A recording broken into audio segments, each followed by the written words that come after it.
La voz de tus miedos viene desde el Mictlán.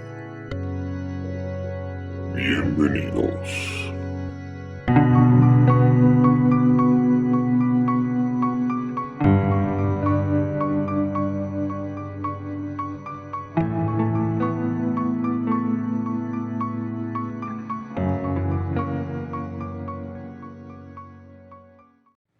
Y bueno amigos, sean ustedes bienvenidos a un episodio más de Desde el Mictlán. Doc, ¿cómo se encuentra el día de hoy? Muy bien, Lick, bastante contento de estar en una nueva grabación, en una nueva colaboración y apoyando un fabulosísimo proyecto en una grabación desde el Mictlán en video, audio y locación diferente. Y bueno, rápidamente Doc, ¿nos puede decir dónde estamos? Si es tan amable, por favor. Nos encontramos en la Librería de los Escritores en Aguascalientes, amigos, un lugar de bastante tradición para todos los lectores, para todos los que somos amantes de los libros, y pues creo que es un lugar bastante agradable, bastante acogedor, gracias a los que nos han permitido estar aquí el día de hoy. Y pues nada más recordarles rápidamente, nos pueden encontrar en nuestras redes sociales, en Facebook como Desde el Mictlán, en Instagram, en YouTube, Anchor, iVoox Spotify y en Spotify. y bueno, todas las demás que ya se saben, y si no, pueden checarlas en algún otro video. Aquí en esta parte pues queremos dar la bienvenida a una invitada muy especial. Perdón, aquí traigo mi acordeón. Ella es una alquimista entusiasta a quien de vez en cuando le gusta hacer un poco de magia. Nacida en Jalisco, México, en 1990, ha dedicado su vida a una constante búsqueda de su personalidad, lo que la ha vuelto en escritora y artista autodidacta. Con una debilidad especial por la naturaleza, el ocultismo, la música folk y una desastrosa carrera en diseño gráfico, su trabajo visual, una mezcla de fotografía, óleo y pintura digital, ha sido premiada a nivel nacional y exhibida en más de 50 exposiciones alrededor del mundo. Su primera novela, La Nación de las Bestias, El Señor del Sabbat, primero autopublicado en español, que de hecho les comento, esta es la primera edición autopublicada, una joya. Autopublicada en español y luego adquirida para su republicación en México y Estados Unidos. Ganó el premio a Mejor Novela de Fantasía del Año por la prestigiosa revista Forward Magazine. Hoy en día su única ambición es conseguir una confortable cabaña en el bosque y vivir tranquilamente como creadora. Y no ver a nadie. Ya la escucharon, ya la vieron, pero para todos ustedes, Mariana Palova. Hace calor. Bienvenida. Gracias por invitarme. Gracias por estar con nosotros en este podcast, video, presentación, todo un poco. Cotorreo. Cotorreo, sí, es más una plática entre amigos que un tema formal académico. Sí, nos estamos reuniendo ilegalmente porque COVID. Pero todo es por una buena causa, no nos estamos reuniendo para embriagarnos únicamente. Esto no es agua. ¡Demonios, me han engañado! ¿Cómo te encuentras? Pues con mucho trabajo, mucha ansiedad y pues esperando a que todo esto termine. Ya quiero mi segundo libro, pero pues ni modo. Así ya todos lo estamos esperando. Yo desde cuando se publicó este primer libro lo leí y dije, estoy esperando el que sigue. Sí. Ya tengo así como que, ya lo leí 2 veces de hecho. Qué bueno, que sea una tercera vez. Para no perder la costumbre. Exacto. Y pues también nos acompaña Vania, que es dueña de aquí de la Librería de los Escritores. De verdad creo que es un gusto tenerte y que te agradecemos mucho que nos hayas abierto las puertas para estar aquí con ustedes. No, pues gracias a ustedes por voltearnos a ver y elegir el lugar, porque la verdad está bien bonito. Sí, la verdad es que sí. Pues está súper chido, es acogedor y además creo que si vamos a hablar sobre si Mariana nos va a venir a platicar sobre esta temática de terror, pues qué mejor lugar que aquí. Gracias, pues por elegirnos. Nosotros somos, estamos bien contentos de pues de prestarles finalmente el espacio está abierto para todos y para todas y para todos los proyectos. Y pues muchas gracias por realizar aquí esta charlita. Esta sesión. Y muchas gracias también a ustedes por abrirnos la puerta de aquí de este bonito lugar. Se lo recomendamos mucho, es muy acogedor, muy céntrico también, muy práctico para llegar, no batallan para la ubicación, o sea, tiene muchos accesos, ni por estacionamiento, o sea, la verdad se lo recomendamos, muchos precios muy accesibles. Y bueno, quiero que nos platiques, o queremos que nos platiques más o menos cómo nace este proyecto, en base a qué, cómo te surge esa idea.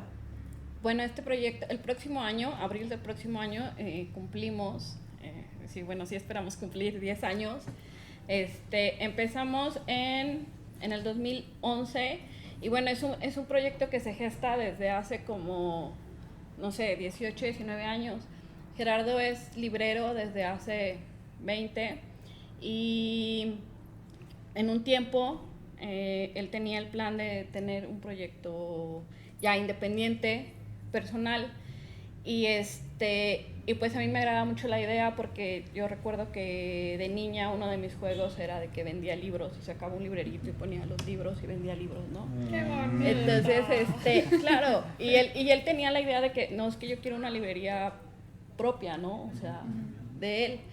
Y entonces, pues bueno, era de que, mira, en ese lugar se vería bonito una librería, que aquí se vería bonito una librería. Entonces, bueno, un día nos llegó la oportunidad de ocupar el espacio donde estaba Educal en Casa Terán. Se lo ofrecieron a Gerardo porque pues ya lo conocían y porque bueno, Gerardo fue librero, empezó precisamente en Educal, entonces pues bueno, ya lo conocían y pues nos embarcamos en la aventura, pues lo hacemos y lo hacemos. En ese tiempo yo tenía un trabajo, yo soy trabajadora social y bueno, tenía trabajo, entonces finalmente quien lo inicia es Gerardo y yo estoy ahí como más de apoyo. Y empezamos obviamente a trabajar en ferias de libro y en fin, al año, abrimos en el 2011, poco más de un año que estábamos ahí en Casa Terán, fue cuando se viene lo de la explosión. Un día en la mañana nos llaman y que había explotado. Hablando de y cosas yo no de había terror. sí, o sea, como asumido esta parte de la explosión, como que anda, sí, ve a ver qué pasó con la explosión. Cuando prendo la tele, y eso dije, es que esto es un terremoto. No parecía que eso hubiera explotado como tal. Entonces, por suerte, para esas fechas, nosotros teníamos la idea de abrir una sucursal aquí en frente de San Antonio. Entonces nos movimos, pues ya teníamos rentado, estábamos apenas acondicionando el espacio. Cuando pasa lo de la explosión, pues nos tuvimos que ir así. Por suerte, no tuvimos una mayor afectación, más que bueno, se cayeron libros, se cayó la puerta, pero la verdad es que cuando te hablan de una explosión teniendo una librería, pues piensas que eso arde, Sí. ¿no? Entonces, sí, de la película de terror. Sí. Por suerte no, nuestras pérdidas fueron muy, muy mínimas. Nos cambiamos a San Antonio, duramos ahí un año, la renta era excesiva para el nivel de ventas que teníamos, nos cambiamos a una casa que una amiga nos hizo favor de rentarnos a una renta muy accesible. Teníamos más o menos un año cuando un día que llegamos, pues hay termitas y pues sacar los costales de termitas y como estaban muertas dijimos, bueno, a lo mejor cayeron, ¿no? Por algún lado salieron y cayeron muertas. Al siguiente día la misma historia y así como 3-4 días con costales de termitas muertas y que no entendíamos qué era lo que pasaba, ¿no? Brujería. Sí, o sea, pero además estaba latente de que pues las termitas se comen los libros. Sí. Entonces era los libros. Y bueno, hicieron estudios y nos dieron la opción de fumigar, pero la situación es que las termitas pueden hacer su nido 50 metros a la redonda del espacio. Entonces se tenía que cercar la casa, era muy costoso. Por suerte, después a lo largo de esos 2 años, se rehabilita, se remodela Casa Terán y nos invitan a regresar. Regresamos, nuestro proyecto inicia como Casa Laberinto. Regresamos y entonces cuando regresamos se decidió cambiarle el nombre, como con la idea de quitar la mala suerte. Dijimos, no, es el nombre. Entonces fue cuando le pusimos la librería de los escritores. Fue cuando cambia de nombre. Y desde entonces, pues bueno, estamos ahí en Casa Terán. En noviembre del 2018, nosotros ya teníamos la idea de que queríamos una librería sobre Madero, precisamente porque desde que abrimos la sucursal de Terán teníamos la necesidad de estar expuestos al público, porque Casa Terán tienen que entrar al centro cultural. Sí. Entonces queríamos estar a la calle, ¿no? O sea, que la gente nos viera. Y por eso es que nos cambiamos a San Antonio. Se buscó esa sucursal poco antes de que explotara. Y teníamos la intención ya después con el tiempo, pues que de Madero. Y en un principio era la idea de un outlet. No, vamos a tener un outlet de libros ahí, etcétera. Estuvimos buscando locales, la verdad es que la renta carísima, o sea, sobrepasaba, sobre todo tomando en cuenta que no tengo un bar, no tenemos comida, o sea, eso es una librería, ¿no?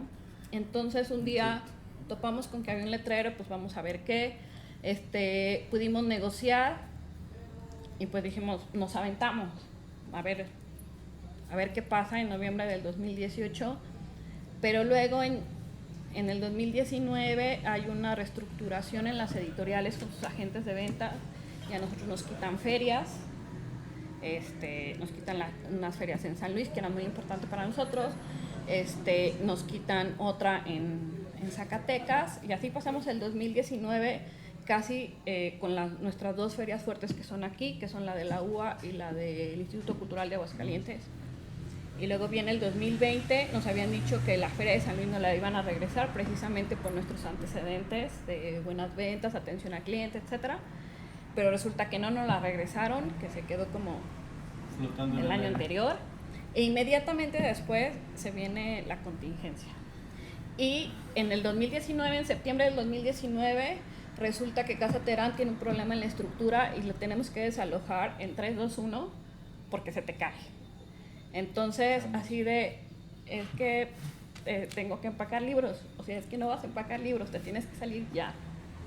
Mañana venimos y ya tiene que estar vacío el espacio. O sea, un día estábamos empacando, bueno, nos dijeron se va a cerrar porque se va a remodelar, ¿ok? Estábamos nosotros en la Feria de la UA, en ese momento no podíamos sacar nada, no se preocupen, la siguiente semana que ustedes terminen ya pueden venir. Llegamos, empacamos. Al día siguiente regresamos porque obviamente en un día no se hace la mudanza de una librería y llevábamos, no sé, 1 o 2 horas, pues se tiene que salir ya. Y así de, ok, agarra lo que más necesites y salte. Porque como la dirección de Casa Terán, el departamento editorial, todo el mundo empezó a hacer movedero de muebles. Y dijeron, no quieren que se mueva ya nada porque si mueven un mueble más, se cae, porque al parecer la casa se estaba ya sosteniendo de la misma muebles, la estructura pues, de los que habitábamos la casa. Entonces nos tuvimos que salir así. Nosotros hemos estado yendo a recoger libros, pero por ejemplo no nos permitieron nada de muebles. Todo sigue ahí. O sea, estamos parados desde septiembre del año pasado.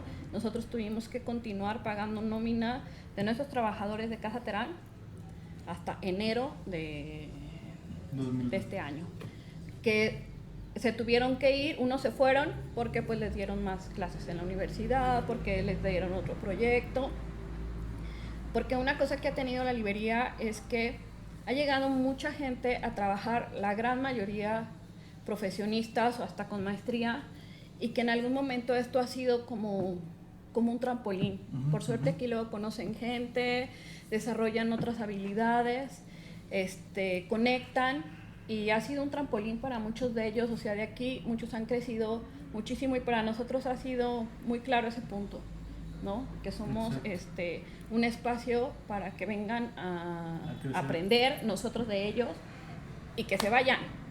O sea, es la idea de que aprenden y órale, a lo que sigue, ¿no? Por suerte en ese caso estos trabajadores pues bueno, se tuvieron que ir por esas circunstancias que nos parecían súper chidas, y bueno, se ajustó otra vez la nómina, pero teníamos 2 meses cuando viene la contingencia. Sí, Y pues es renta, son servicios, es todo. nómina.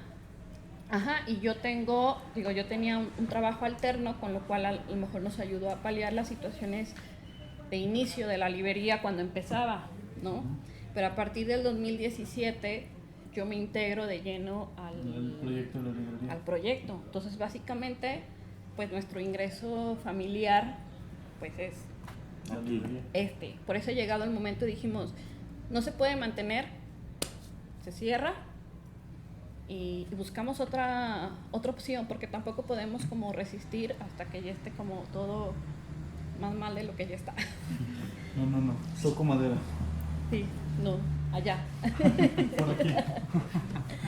Y bueno, cuando viene esto de que a lo mejor cerramos y viene una entrevista que le hacen a Gerardo, y pues Gerardo plantea toda esta situación que venimos viviendo y dice, lo más seguro es que el proyecto lo tengamos que cerrar porque mantenerlo nos sale más caro. Entonces muchos de nuestros seguidores en Instagram, en Facebook, clientes, amigos, así de, no, ¿cómo crees que vas a cerrar? ¿Cómo nos vamos a quedar sin ese espacio? Dame tu número de cuenta y nosotros te depositamos. Y fue así de, no, es que así no son las cosas. Claro, es que no puedes ayudar un mes y ¿qué pasa el resto del año? Ajá, y más que nada porque nuestro trabajo siempre ha sido independiente y le hemos apostado a la independencia. Y cuesta mucho trabajo, pero a nosotros nos ha dejado muchísimas satisfacciones el ser independientes.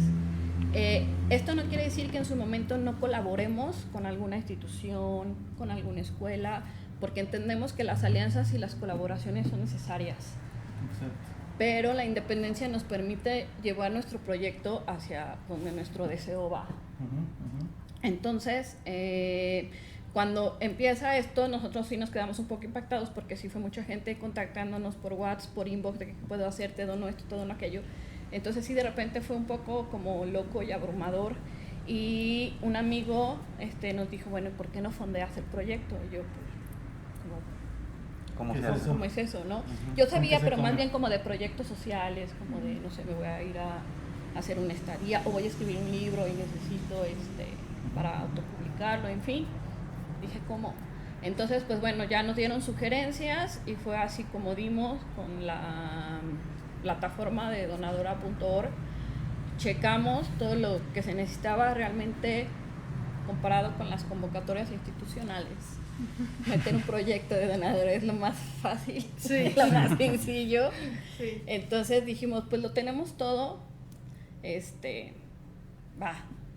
Y así fue, pues como terminamos fondeándolo, que no nos había pasado por la cabeza, no era nuestro objetivo. Pero a ver la respuesta de la gente y a ver que nos dijeron, puedes fondearlo, puedes hacerle así, y nosotros empezar a ver cuáles eran nuestras opciones, vimos que era viable. No, y creo que este tipo de proyectos, si bien tienen una cabeza y ustedes son esa cabeza que lo impulsa, creo que todos los que estamos alrededor también tenemos que colaborar para que estos proyectos subsistan, ¿no?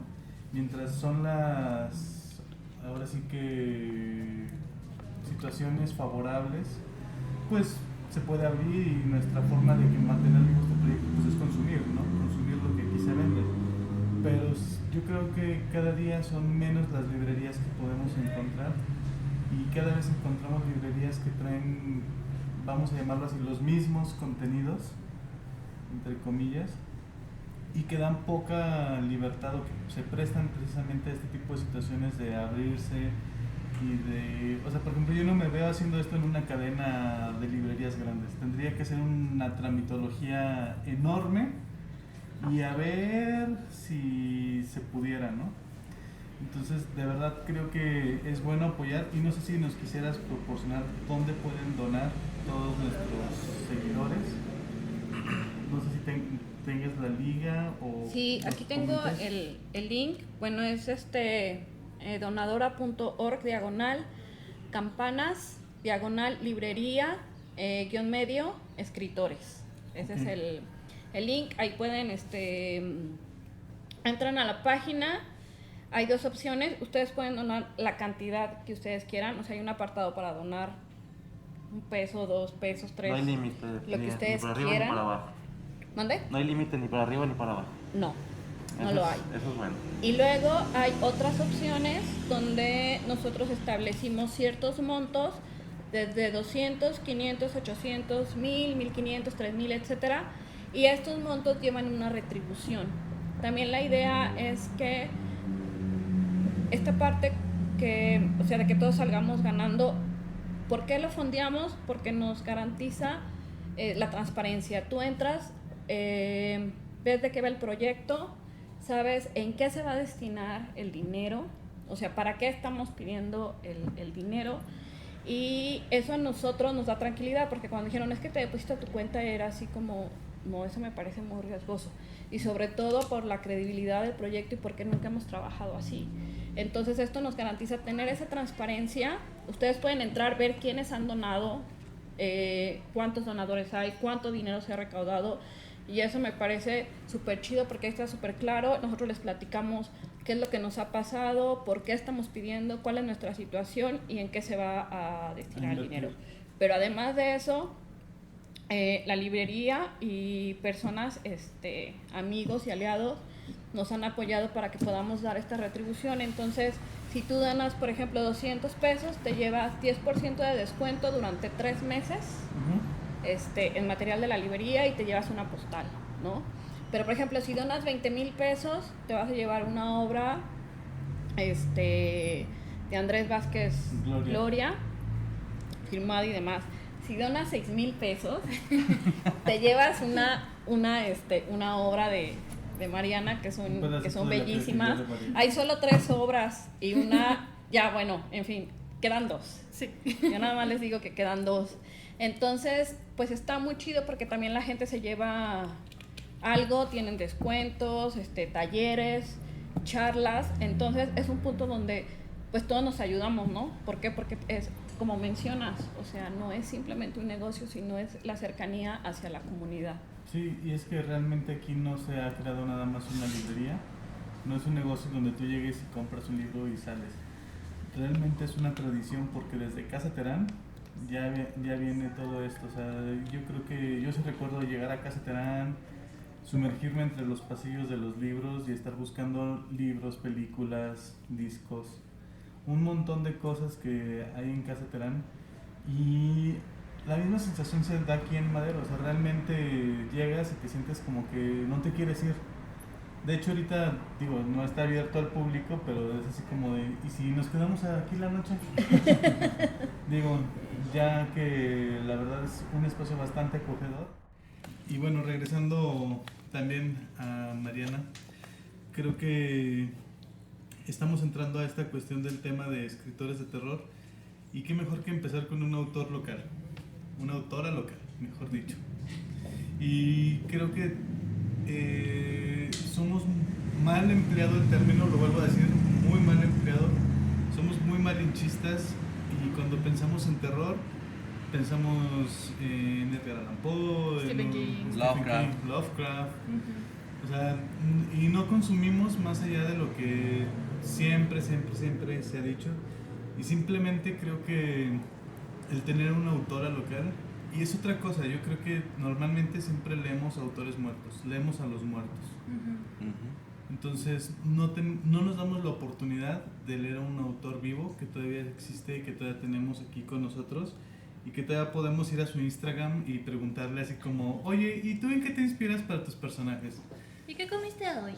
Sí, Me ha cosas pasado. así. Sí, yo sé que te ha pasado, lo he visto. Usted lo ha hecho. ¿Y ese No. personaje está inspirado en alguien real?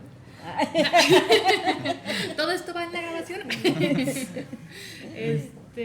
Sí, yo creo que es muy padre tenerte aquí con nosotros, una autora local, para un podcast local, y creo que hay pocos podcasts locales también. Entonces estamos creando esta cultura de consume local. Entonces empezamos por alguien que ha triunfado en todos lados menos en su propia tierra. No, error. No, aquí Error, andamos bien. Andamos bien. Andamos bien. Es que una carrera de escritor siempre toma tiempo. O sea, cuando no eres un escritor con un nombre anglosajón o un nombre europeo, siempre te va a tomar tiempo. Por ejemplo, tenemos escritores súper famosos, bueno, más bien entre el mercado mexicano, lo que es Antonio Pica, lo que es Ana Alfonso Sandoval, etcétera. Pero es gente que tiene 20, 15 años haciéndose carrera. Entonces, es muy difícil que escribiendo un solo libro te catapultes ya al Y siendo siguiente. mujer, además. Sí, no, sí, es muy complicado. Y sobre todo escribiendo este tipo de géneros, lo que es toda la literatura de género, fantasía, ciencia ficción, terror, en México no sale. No. Es muy complicado. Digo, creo que tenemos un caso ya adentrándonos en autores nacionales que para mi gusto es muy triste, el de Amparo Dávila, que, o sea, opacada por el marido, viviendo a la sombra de lo que es el marido, y la gente la desconoce realmente y es muy triste porque llegó a ser elogiada como el Edgar Allan Poe mexicano. Entonces, Amparo Dávila, además de ser talentosísima, casi con estatal nuestra, ella es de Pino, Zacatecas, bueno, falleció, acaba de fallecer este año. Entonces es bastante triste que incluso hay un premio, el premio San Luis de cuento fantástico que lleva su nombre y no se lee, así que entonces nosotros tratamos de hacer esto y pues creo que tu obra es una punta de lanza para todas las mujeres escritoras, para los escritores del género, porque creo que hay como un nuevo boom, ¿no? También tiene mucho que ver con la nueva voz que se trata de dar. Estamos acostumbrados a que todo lo que se escribe en México, del género que sea, tiene que tratar o sobre novela histórica o sobre periodos de la revolución o tiene que ser realismo mágico o Sí. historias que se dan en pueblos o narcos. Entonces, una cosa de la que también se trata de introducir a nuestro mercado mexicano son voces que te cuenten historias nuevas. Sí. O sea, que no estén siempre tratando de recordarnos el boom latinoamericano de hace tantas décadas, Sí, ¿no? o el cine de oro. Exactamente, entonces también es muy importante sacar voces nuevas, o sea, no buscar que se cuente lo que ya se ha contado 1000 veces, sino dar oportunidad a escritores jóvenes, a mujeres, a escritores que no binarios, etcétera, etcétera. Entonces ahí es cosa de abrirnos porque los mercados internacionales lo hacen y hace falta que nosotros también lo hagamos. Entonces también es cosa de cambiar un poco la cultura del lector, que te digan escritores mexicanos y que no piensen únicamente en las mismas novelas de siempre. No, y que también luego, por ejemplo, en algún momento me tocó que yo tenía la creencia, y confieso mi ignorancia públicamente, Te vamos a pedrear. todos me van a pedir. Yo, por ejemplo, cuando decían escritores más bien escritores mexicanos de terror, yo decía Horacio de Quiroga. Y luego fue así como de, es que es uruguayo, es uruguayo. Sí, le pasa lo mismo a escritores mexicanos de García Márquez, y es como de Sí, humor. perdón. Sí, no le robes a Colombia lo que es de Colombia, ¿no? Pero realmente consumimos mucho extranjero, pero poco nacional. O sea, creo que este género del terror hay mucho que leer en lo mexicano. Incluso hace un par de días leía de un amigo que publicó, Mario, te mandamos saludos hasta donde te encuentres, hasta la ex DF, hoy CDMX. Y él publicaba algo que a mí me pareció muy muy interesante sobre que, por ejemplo, a Carlos Fuentes fue censurado mucho tiempo por su libro de Aura, porque se consideraba un libro erótico y así como de... Sí, el tiempo cambia. Sí, no, y te quedas de bueno, o sea, sí tiene sus ciertos tintes eróticos, pero realmente el fondo es otro, o sea, la dirección del texto es otro y Carlos Fuentes es un autor que creo que ha explotado también muy bien el tema del terror y que sale un poco de lo convencional, ¿no? Sí, pero igualmente te digo, siguen siendo voces que ya fueron muy leídas y que son como los básicos que tenemos en el librero, pero a ver, que Carlos Fuentes no se está muriendo de hambre ahorita. Exacto. Entonces, siento que también hay que... estamos grabando todo esto, que está bien chido, que es muy importante todo lo que estamos diciendo. También siempre que doy pláticas o conferencias o lo que sea, repito, me voy mucho a la importancia de las librerías independientes, porque los escritores independientes son las nuevas voces de nuestra generación mexicana, y tú como escritor independiente no vas a encontrar lugar en ninguna librería que no sea independiente. Pero el problema es que también no nos acercamos a ellas. O sea, nosotros somos escritores y queremos ver nuestros libros en Gandhi, queremos verlos en Sanborns. O sea, y nos cuesta entender que tal vez ese no es nuestro lugar. No es la comunidad a la que pertenecemos, y a veces es muy difícil sacarnos de esa idea. Y yo lo digo porque yo empecé en la librería de los escritores. O sea, yo como escritor independiente y no independiente, sigo aquí, sigue siendo mi librería favorita, y es donde hago los eventos más importantes de mis presentaciones. O sea, la primera presentación del libro ya con Océano se hizo aquí. O sea, porque yo sabía que pues uno siempre vuelve a casa, ¿no?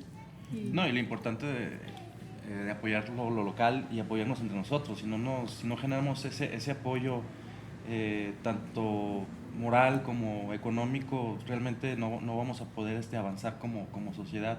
Y en ese punto que mencionas es importante, y es muy bonito que digas eso, que sigues recordando este lugar con cariño, que sigas considerándolo como tu segunda casa.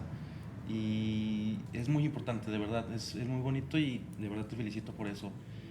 Otro punto, bueno, ya platicábamos del origen del proyecto de la librería, y quería yo preguntarte a forma personal, ¿cómo fue tu inicio en la escritura, y cómo fue que decidiste este género? Es buena pregunta, no venía preparada. no, lo que pasa es que todo el mundo siempre espera una respuesta así bien intelectual y de no, yo desde que tengo 6 años agarré, y que desde que pude agarrar un lápiz pues me encantaba leer. No, ni madre. O sea, yo siempre fui escritora de fanfics. Yo empecé escribiendo fanfics desde que tenía 12 años, porque a veces no me gustaban los finales de alguna película o de alguna caricatura, y me enojaba y hacía mi propia historia con los personajes que ya existían, ¿no? O sea, yo en mi cabeza. Y lo escribí durante muchos años. Yo fui escritora de fanfics durante muchos años y era muy famosa, por cierto. Tenía muchos seguidores. De hecho, mucha gente que leía mis fanfics por allá del 2002, desde 2002 al 2006 todavía me siguen. Y de hecho todavía siguen leyendo mis libros. Entonces, yo empecé como escritora de fanfic, pero siempre mis historias fueron muy raras. O sea, teníamos generalmente los fanfics se vuelcan mucho en el romance y cosas así. Los míos lo tenían, pero también eran muy creepy. Como que hay algo en el miedo que siempre me ha llamado mucho la atención. Yo creo que una de mis sensaciones favoritas, una es la nostalgia y la otra es el miedo. Tengo una fascinación extraña por sentir miedo que me parece muy atrayente, muy significativa. Yo creo que porque soy una persona muy curiosa. Entonces el miedo siempre despierta tu curiosidad y quieres saber qué es lo que se esconde detrás de aquello que no conoces. Es que realmente el miedo surge a partir de lo desconocido, ¿no? Es instinto. Es algo o sea, muy básico. yo creo que es lo primero que sentimos, miedo. Antes de cualquier otra cosa, es lo primerito, yo creo que es la sensación más ahora sí que nata que tenemos. Es una respuesta instintiva a lo desconocido, el miedo. Entonces... Y no lo podemos negar. O sea, por más valiente que sea el valiente, a algo le temes, aunque sea quedarte sin chamba, si quieres verlo muy material. Sí. O sea, llegó la contingencia y así. A un virus que te va a dejar 3 meses en tu casa. Sí. Sí, entonces esa sensación me parece fascinante. Siento que es el motor de muchas de nuestras acciones, de nuestras creaciones y también de nuestras acciones más valientes, ¿no? Entonces el miedo, cuando está bien manejado, puede llevarte a hacer cosas extraordinarias. Y también estaba muy influenciada, pues me gustaban mucho los videojuegos de terror, las películas de terror.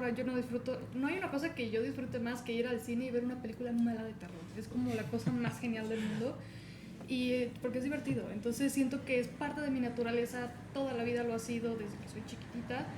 Y pues no, con las historias de terror de aquí de Aguascalientes que pasaban en la radio, o sea, yo me encantaba escucharlas, o sea, no podía dormir. ¿Esperabas que llegara octubre para empezar a escucharlas? Sí, compraba los discos en el tianguis con las historias de terror, las escuchaba una y otra vez y era lo mejor del mundo, y hasta la fecha las sigo escuchando. Las escucho de nuevo y digo, ay, qué malas son, pero... Dices, luego ya Dios. te das cuenta de que son puras historias morales o puras historias así como con enseñanza de no te salgas de tu casa porque si no el diablo se te va a aparecer. Y ahí va. Pero que se me Y aparezca. ahora lo estamos buscando, ¿no? Sí, entonces esa es algo muy parte de mí. O sea, tengo muchas facetas, pero esa siempre ha estado presente en toda mi vida. Y yo creo que de los que estamos aquí en la mesa, bueno, al menos hablo por el Iki y por un servidor, porque realmente, pues digo, para eso estamos haciendo este podcast, ¿no? Ujú. Hablar de historias de terror de Aguascalientes, de vivencias de lo paranormal, de experiencias fantásticas o situaciones así por el estilo. Yo creo que no hay nada más cautivador que lo que muchas veces nos prohibieron. Ujú. Y sobre todo estas cuestiones del terror, muchas veces como que no veas esa película, no leas ese libro, está maldito. Y entre más te lo prohíben, más vas, sí, o sea, obviamente. te genera curiosidad, porque entre más te digan, léelo y lo tienes que leer, es como, o sea, si no veamos las escuelas. Sí, es uno de los principales fallos del sistema educativo. O sea, obligarte a leer y leer cosas que no te interesan. Mm. O sea, digo, yo admiro mucho a Cervantes, pero híjole, tengo el síndrome, yo le llamé el síndrome Quijote, no podía pasar de la tercera página sin dormirme. Claro, es que no son lecturas aptas para los adolescentes. Yo me acuerdo que yo me acuerdo que estaba yo fui a una escuela católica. Ahora entendemos. Entendemos muchas cosas. Ahora sin vomitar. Fui a una escuela católica, entonces estaba en la preparatoria y nos obligaban a leer El Periquillo Sarmiento y La Cabaña del Tío Tom. Entonces lo que yo hacía es que me iba en los recreos y me ponía a leer El Marqués de Sade en las escaleras. Entonces, o sea, es la literal. Sí. No hay, Malo. ahorita tenemos un juego bien interesante en donde leemos 120 días de Sodoma, entonces cada que leamos un párrafo si nos reímos es un shot, entonces Ah, bueno, ya no hace mucho que no lo hacemos porque ya no puedo ver tanto, pero o sea, es innato de la curiosidad humana, o sea. sí, yo creo que la misma curiosidad nos lleva a buscar nuevos horizontes y sobre todo la curiosidad nos lleva a que si no existen, crearlos, ¿no?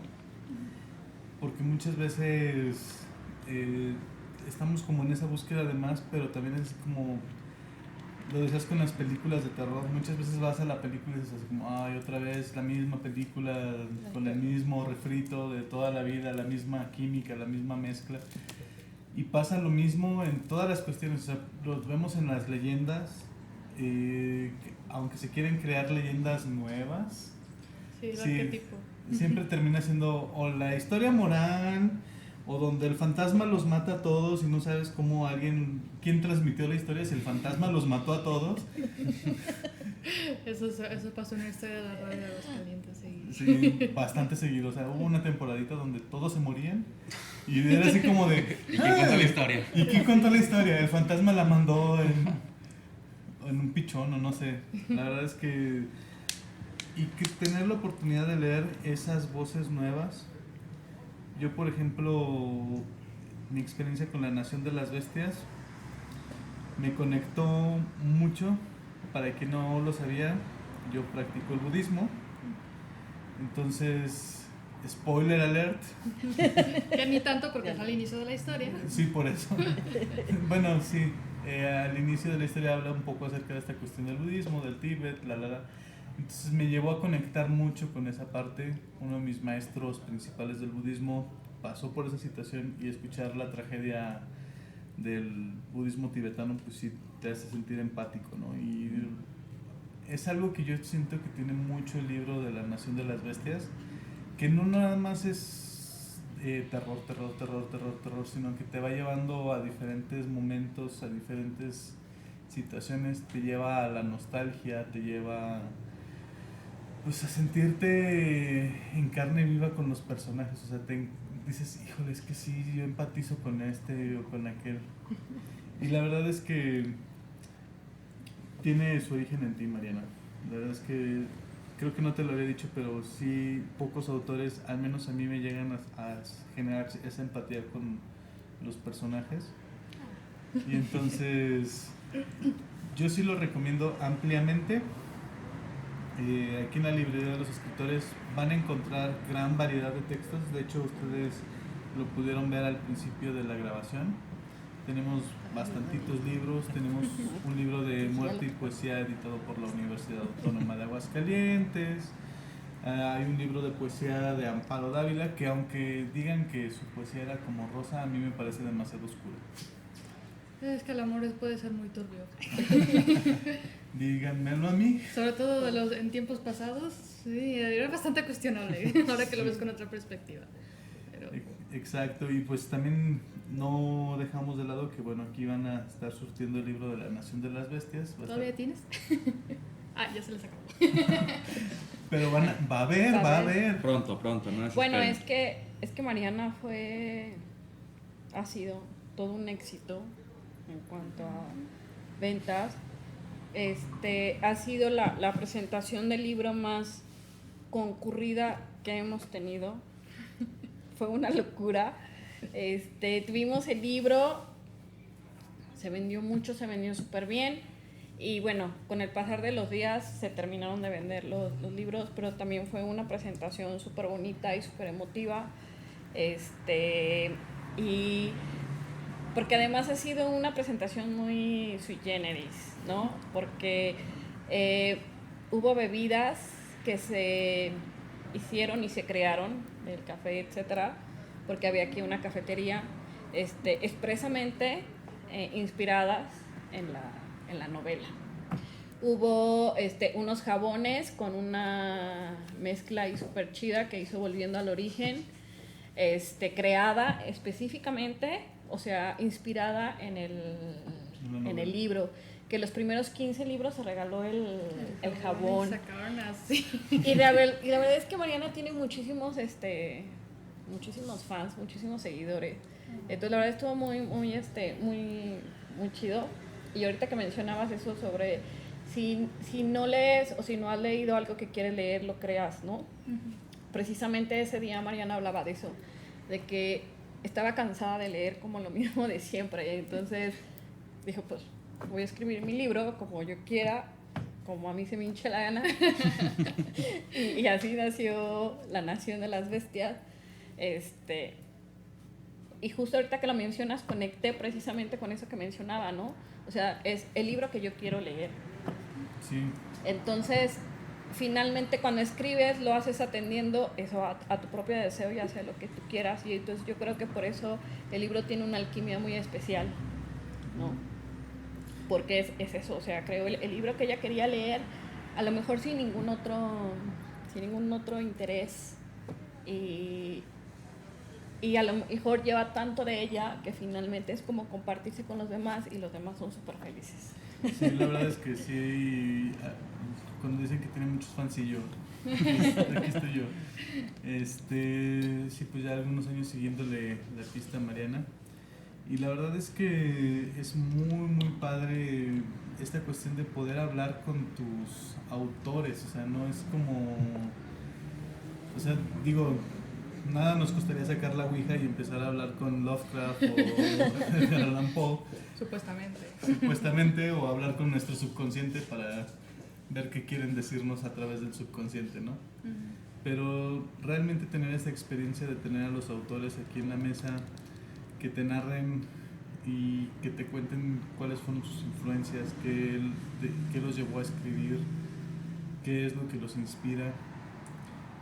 Pero a mí hay algo que me gustaría preguntarte. ¿A ti qué es lo que te da miedo, Mariana? Cucarachas. Bueno, creo que ese es un miedo generalizado. No, pero lo que yo tengo es un pánico real. O sea, no es como veo la cucaracha y ¡ay, guácala! Ni siquiera me dan asco, me dan miedo. O sea, me dan pavor. Es como. Es una especie de fobia que tengo muy clavada, pero bueno, esa no es la pregunta, no es la respuesta que todo el mundo quería escuchar. Pero fue la que recibimos. Sí. Que también soy una persona, o sea, yo quiero creer que soy una persona pues, bastante sencilla, entonces solo con ideas demasiado rebrujadas por ahí. Rebrujadas, Palabra de proteína. rebrujadas. No, yo creo que todos tenemos miedo a la incertidumbre, lo normal, tenemos miedo a la incertidumbre económica, tenemos miedo de perder a nuestros seres queridos cuando tenemos una situación así. También me da mucho miedo como dejar de hacer lo que hice con el primer libro, que fue escribir lo que yo quería leer. Porque una vez que te metes en un mercado y empiezas a crecer y a crecer y a crecer, empiezan a haber demandas que nosotros no sabemos, que no tenemos por qué contestar. O sea, hay un efecto que tienen los lectores, las editoriales, las críticas, etcétera, que en cierto modo tú como escritor empiezas a sentirte conducido por ellos. O sea, es hasta inconsciente, sientes que tienes que responderles porque te siguen y te compran y te quieren y todo, y tienes miedo de defraudarlos. Pero al final, cuando te aferras demasiado a eso, te defraudas a ti mismo. Entonces es uno de los miedos grandes que yo tengo, es perder de vista por qué estoy aquí y por qué hago esto y por qué sigo escribiendo. Y es normal, o sea, es mi primer libro y bueno, ya van 2, ya estoy escribiendo el tercero, pero es algo que vas aprendiendo conforme avanzas. Y entonces este año pasado conocí muchas fobias que no sabía que tenía. Mucha ansiedad social que yo no sabía que tenía tan fuerte, aunque no lo crean, a mí me cuesta mucho hablar en público, pero mucho.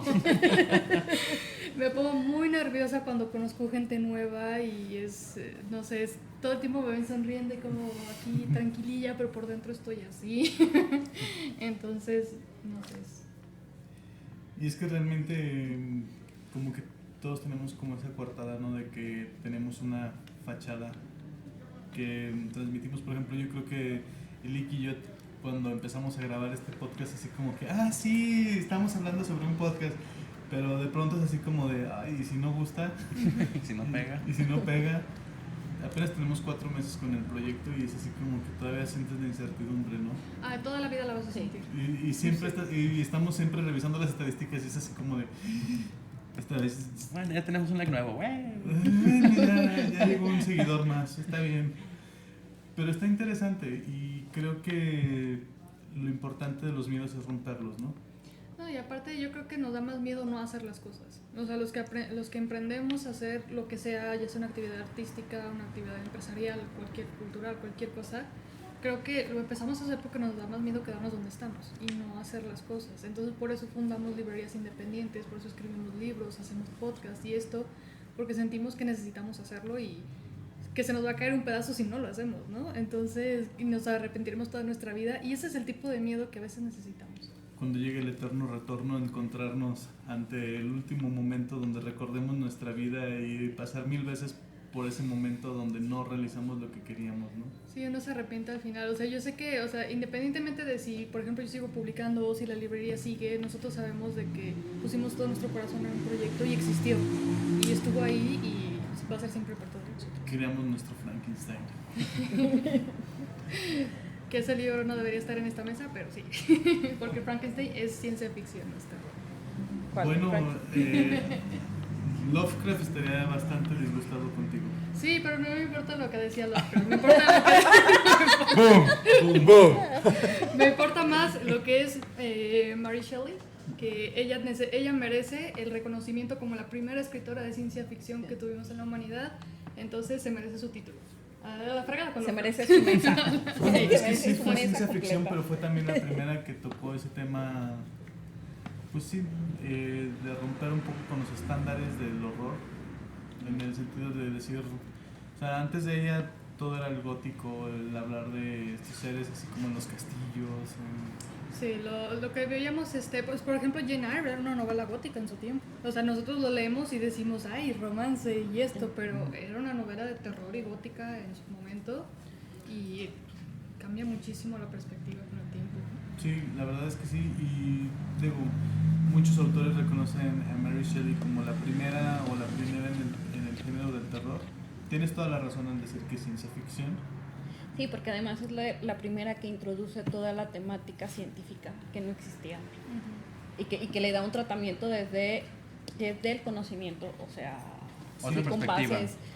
bases científicas, o sea.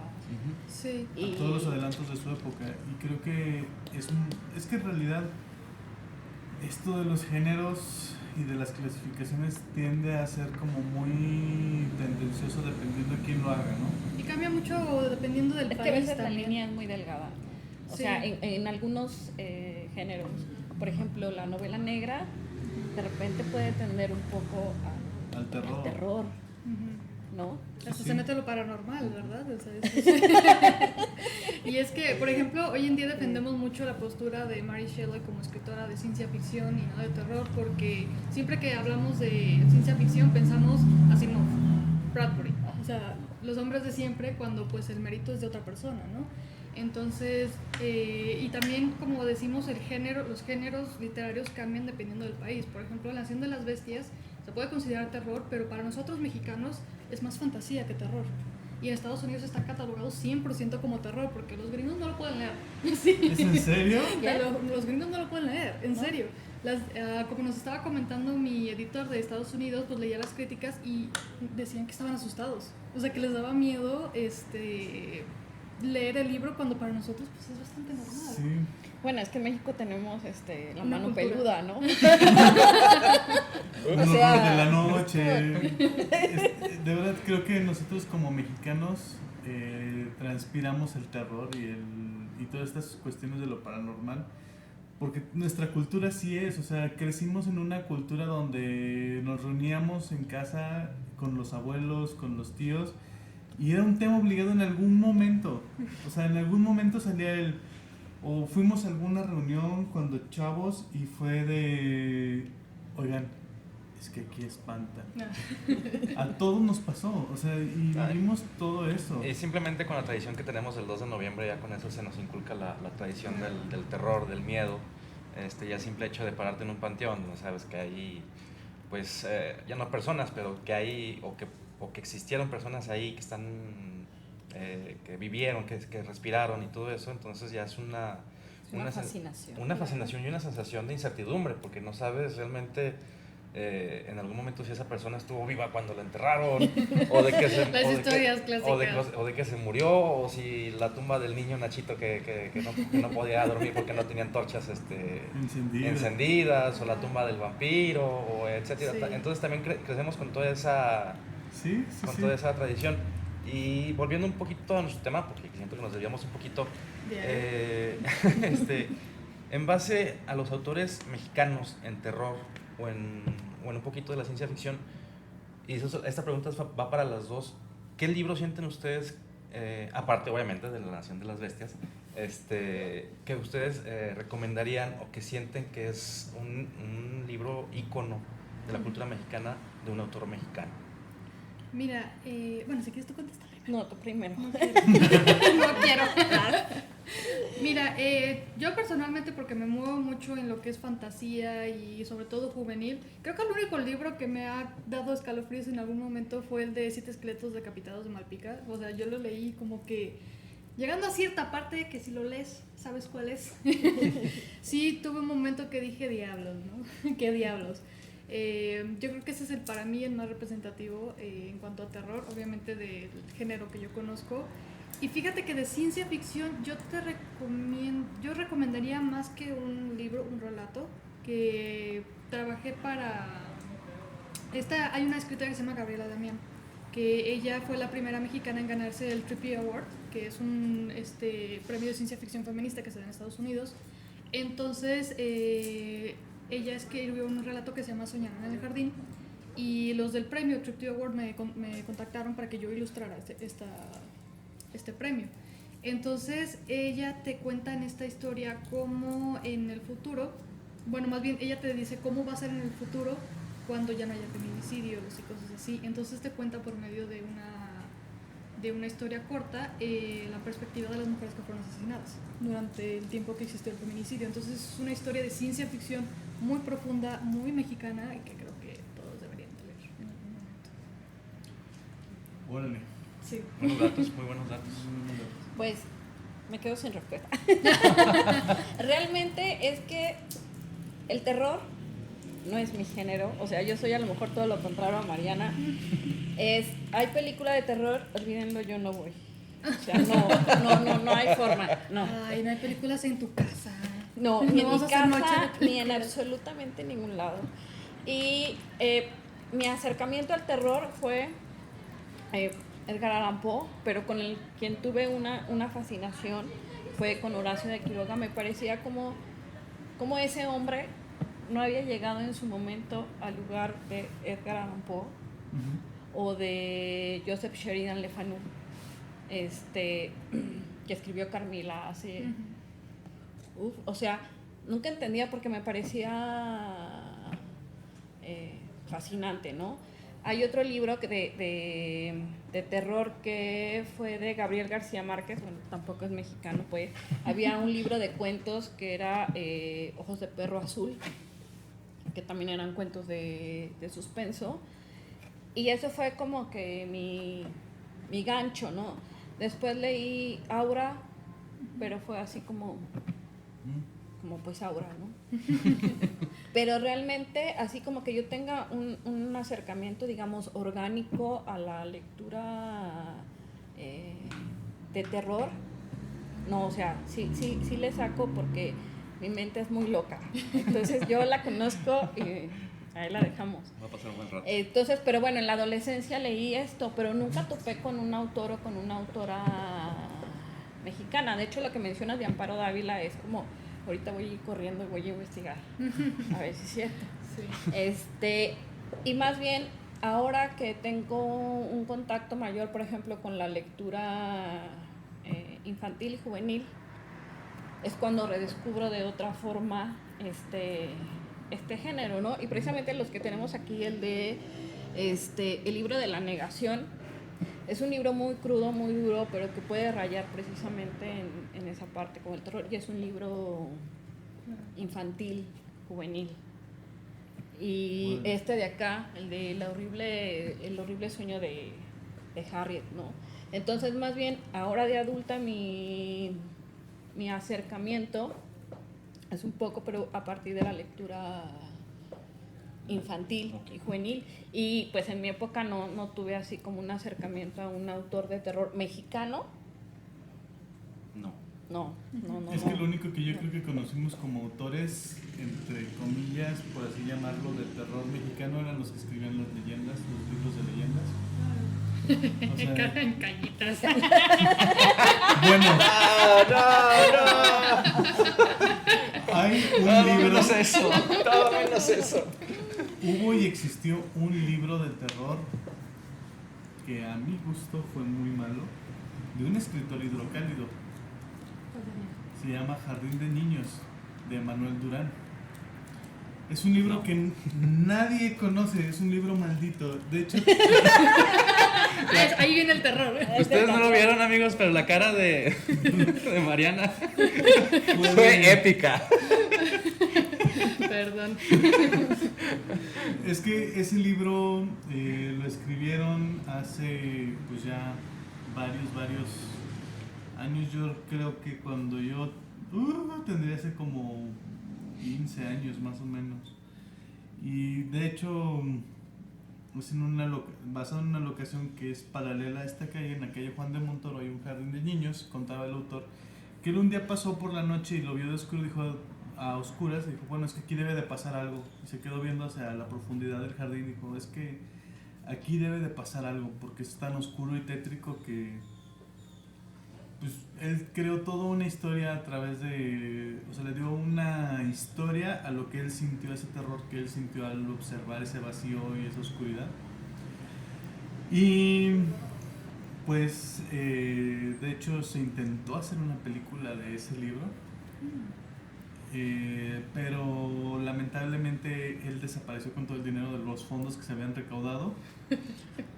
Porque México. Desapareció. Sí, es una historia de terror. Es una historia de terror, De terror. porque hay gente que le quedó de ver dinero. Por ejemplo, la portada original de ese libro la hizo una familiar mía. Cintia, te mandamos un gran saludo. Ella ha colaborado con fotografías para el podcast, de hecho. Porque también eso es algo que hemos tratado de darle impulso a esas visiones artísticas que tienen que ver con el terror y que pueden encajar dentro del podcast y se pueden dar a conocer. Y Cintia de Anda, Ay, es amiga mía. bueno, es familiar mía también. Entonces, por ejemplo, ella lo que tuvo a bien fue diseñar la portada de una fotografía y le quedaron a deber esa portada, de hecho. Entonces, y creo que hubo un tiraje muy corto. Amigos, si alguien tiene ese libro en su biblioteca y se quiere deshacer de él, dónelo, por favor, a la causa del Mictlán. Yo se los compro, no se preocupen. la verdad es que sí es un libro que sí quiero conseguir, porque fue el primer autor local que escribió algo de terror que no fueran leyendas de Aguascalientes. Y pues, cabe decirlo, yo soy vecino de esa calle.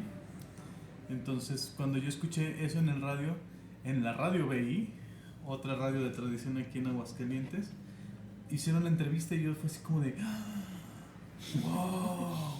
¡Quiero ese libro! Y cuando fui a buscarlo fue así como de no, ya no hay copias. Y fue así como de Ah. Es que solo imprimimos 6. pero si dijeran en la radio, no, hijo, no todo lo que dicen en la radio es cierto. Y fue cuando dejé de creer en la radio y me convertí al Y podcast. pensó en un podcast. Sí, patrocínenos, por favor. Ya sé. Sí, no, y es que también hay que considerar que hay distintos tipos de terror. Lo que cuentas es muy común porque en México ya tenemos lo que es el terror psicológico y el terror paranormal. Se mete dentro de la fantasía.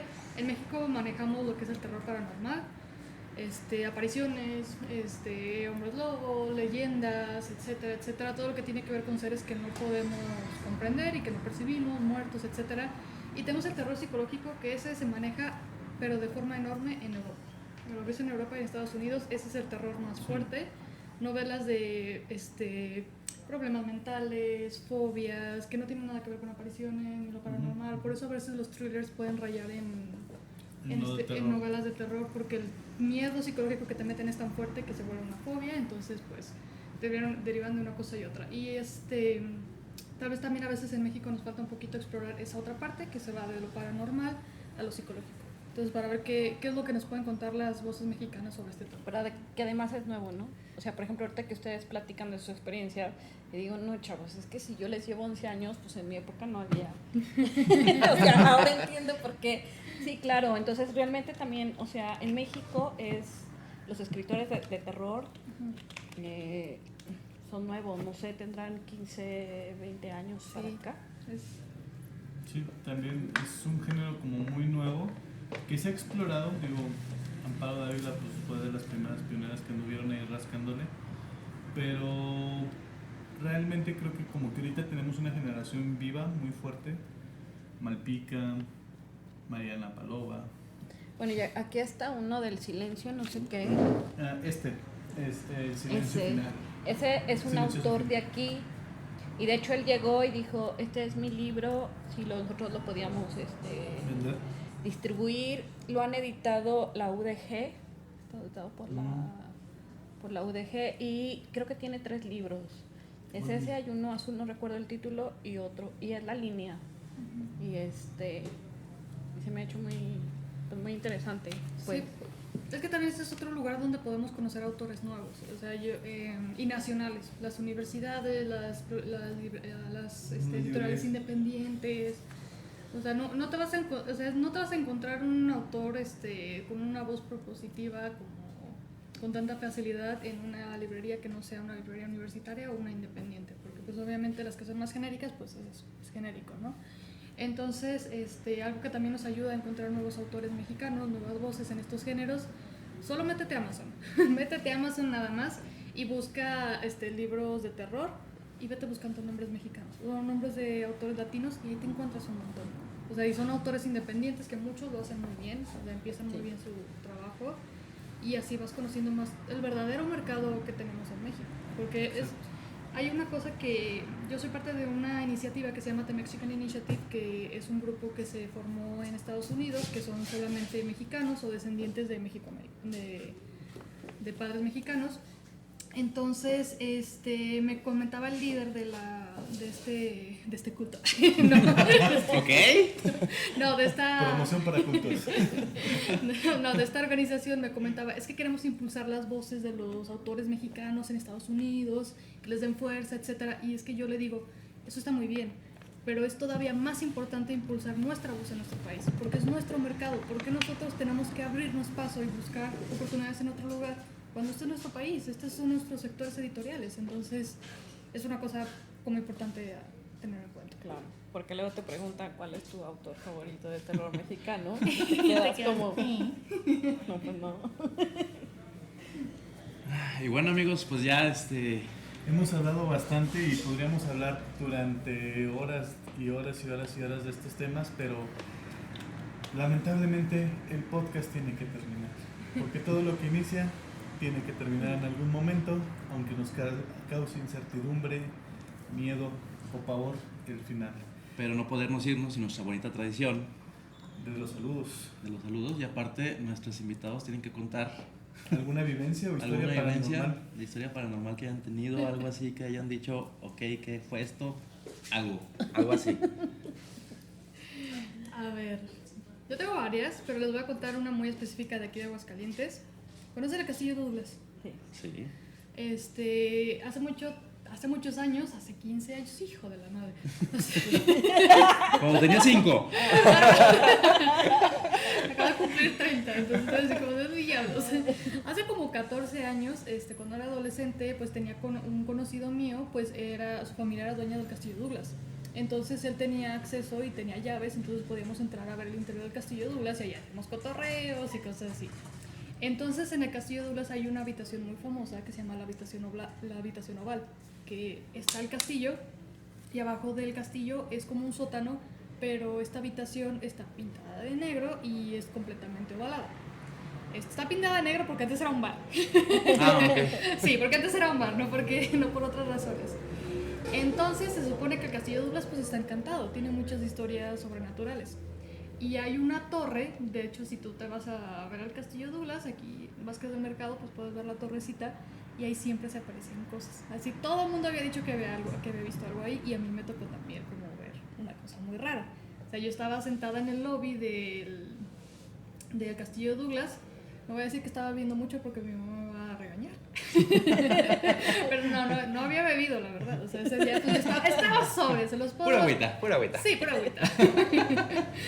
Entonces, yo simplemente de reojo vi que alguien pasó por la torre. Y dije así, porque se ve la torre y es como las ventanales y pues, nada más la gente puede pasar de un lado a otro y ya no los ves porque pues, es un cuarto redondito y se esconden, ¿no?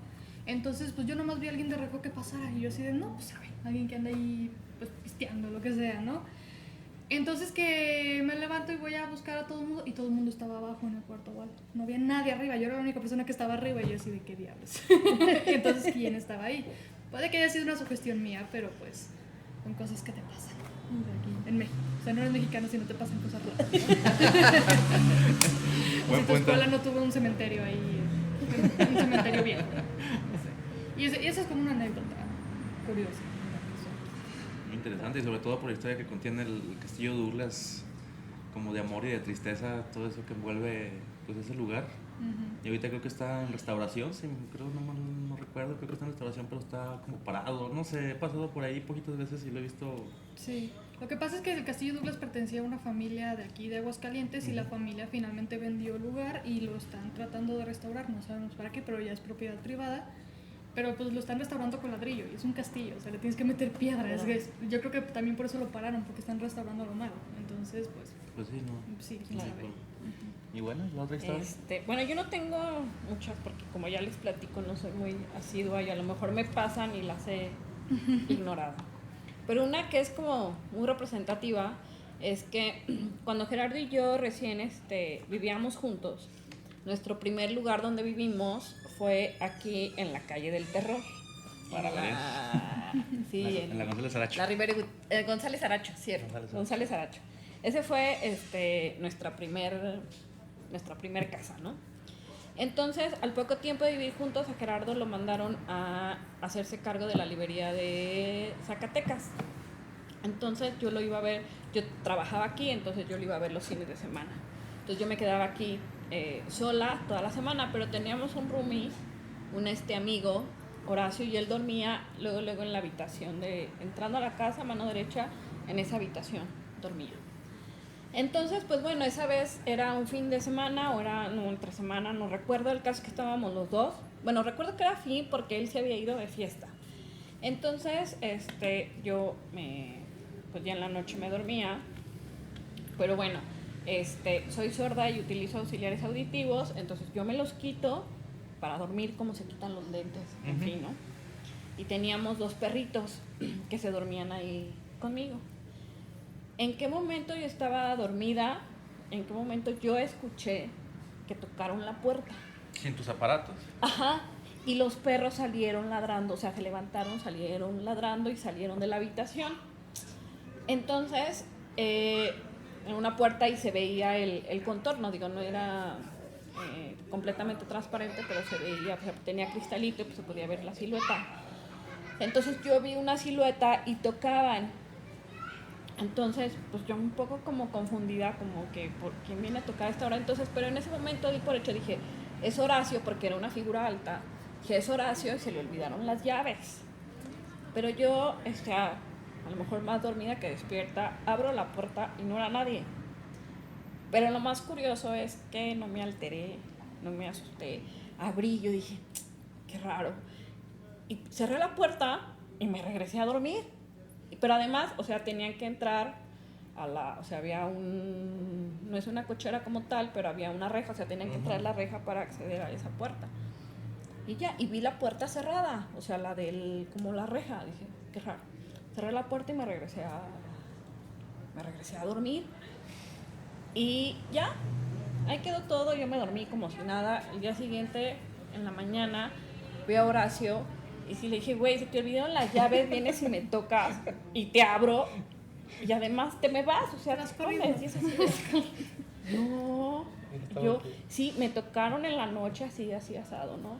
Dice, no, yo llegué como tipo 11, 12 de la noche, me metí a mi cuarto y estaba dormido y yo, digo, y bueno, ¿y no viste que tocaron?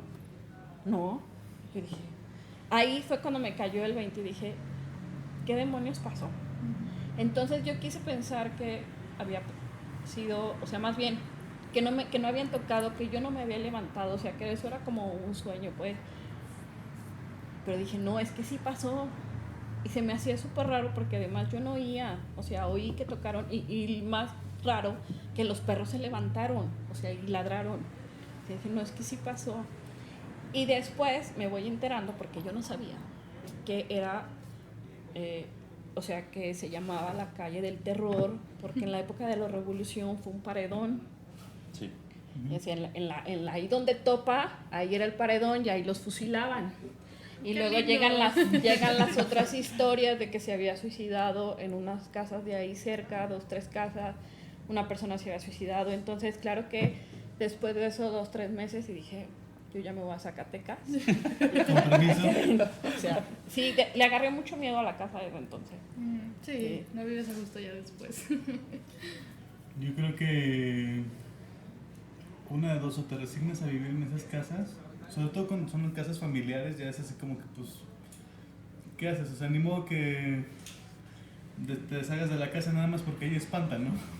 Bueno, pero además Pero- creces con eso, ¿no? Sí. O sea, lo asumes como parte de tu cotidianidad, pero Sí. cuando es una casa que no Pero es cuando familiar y... dices, llegas a una casa que es ajena, que estás rentando, que estás viviendo ahí nada más, y es así como que, pues, ¿qué hago aquí, no? Te haces esa pregunta de, vámonos.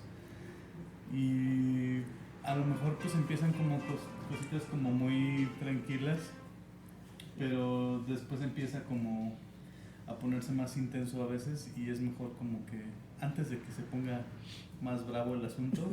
Sí, como la alarma de mi pastilla que se me olvidó apagarla. A varios yo creo que los asustó, ¿eh? El susto se lo deben a Mariana. A eso me dedico. Perfecto. Y pues llegamos a la parte final de los saludos. No sé si quieren mandar saludar a alguien que quieran que los escuche. Ay, pues, un saludo a mi mami. Mamá, sí. estoy en el podcast. No, pues un saludo pues a toda mi nación, que es como llamo a mis lectores, que pues vayan a escuchar esto y pues muchas gracias por su apoyo y pues ayuden a la librería. Pues sí, yo agradecerles otra vez que nos hayan visto y que hayan elegido el lugar, agradecerles que nos den el espacio para la promoción de la campaña y pues solo pedirles que tenemos poco más de 5,000 seguidores en Facebook. Si cada quien dona 100, llegamos a la meta. Entonces que contamos con todos ustedes. Ojalá que sí. Y Lick, pues algo que quiera. No, pues nada, agradecer a las dos, muchas gracias por acompañarnos en este podcast. Y de nuestra parte, cuenten con el apoyo, vamos a tratar de hacer un poquito más de difusión de este proyecto que están haciendo. La verdad es una causa muy noble, pues muy bonita. Están apoyando lo que es local, y si nosotros no nos apoyamos, pues quién más, ¿no? Entonces, amigos, los invitamos a que nos apoyen. Nosotros vamos a poner el link de la donadora para que también puedan accesar. Y pues bueno, también muchas gracias, Mariana, por acompañarnos. Una experiencia muy enriquecedora, y pues un honor que nos hayas acompañado. Ahí está. Y pues también igual a todos los que nos han apoyado, a todos los mitlaneros que están desde el principio, los que se van integrando. Vayan, donen todos a esta buena causa. Y una vez que donen, compren el libro de Mariana, ya sea en digital o en físico. Yo les paso el dato de dónde la pueden localizar para que se lo firmen. Ay, el número de su casa, ¿eh? No, después organizamos un evento bonito ya cuando... Una acampada fuera de su casa. Ay, maldita sea, otra vez no. Trae la escopeta. Otra vez antorchas y trinches, no, una turba furiosa. No, de verdad, es un gustazo para nosotros tenerlas a ambas en esta mesa. La verdad es que lo hemos disfrutado mucho, esperamos que sea la primera de muchas, que puedan seguir acompañándonos y que puedan seguir con nosotros, y pues sobre todo que podamos seguir contando con estos tan bonitos espacios como es la librería de los escritores. Agradecemos a nuestro técnico Néstor Guerrero, que está aquí detrás de todo el equipo. Esperamos que quede bonito, que quede bien. Si no, no te vamos a pagar. Ay, y yo así, ¿qué? ¿Me iban a pagar? ¿Qué? ¿Pagan? ¿Están pagando aquí? Y bueno, también pues él es el compositor de nuestro tema que escuchan cuando tienen las leyendas. El tema del Camino al Mictlán, él lo compuso. Tiene varios proyectos, también bandas locales de rock, apóyenlo. Phantom Outcast, Tormentas en Rumbo, pueden escucharlo. Y la verdad es que igual Luis Miguel Aguilar, quien compone el tema de entrada y salida, todos los que colaboran y forman parte desde el Mictlán, les agradecemos. Amun que no pudo estar con nosotros, y a Lilith. hasta la Ciudad de México, porque este podcast ya se escucha también en la Ciudad de México, en el barrio de Tepito. Ya lo encuentran, todos los capítulos en Tepito, seguramente ya hay un disco. Y cuando lo encuentre, lo compraré. Muy bien, y pues no queda más que agradecerles y pasamos a tomarnos nuestra foto, pero amigos, eso fue todo y nos vemos hasta la próxima. Bye. Adiósito.